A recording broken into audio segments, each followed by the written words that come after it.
Tasavvur qiling, maktab jurnali jadvalingiz bor. Unda ism, familiya, baho, ustunlar mavjud.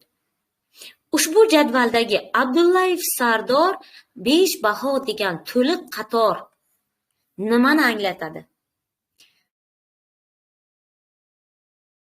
Demak, maktab jurnalida familiya bor ekan, baho bor ekan. Ism Sardor, Abdullayev familiya va baho 5 ekan.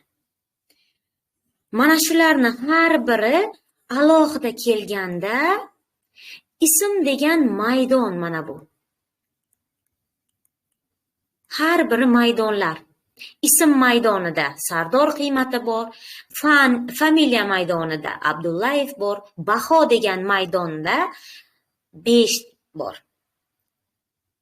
Bu maydonlar, ustunlar maydon hisoblanadi.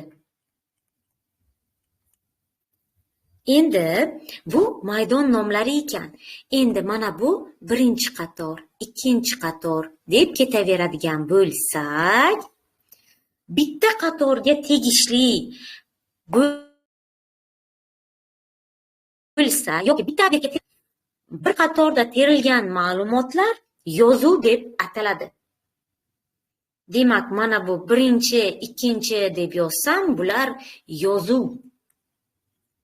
Ya'ni qatorlarimizning har biri yozuv hisoblanadi. Chunki qatorlarda bitta element, bitta predmet yoki kimningdir, bitta obyektning ma'lumotlari uchraydi.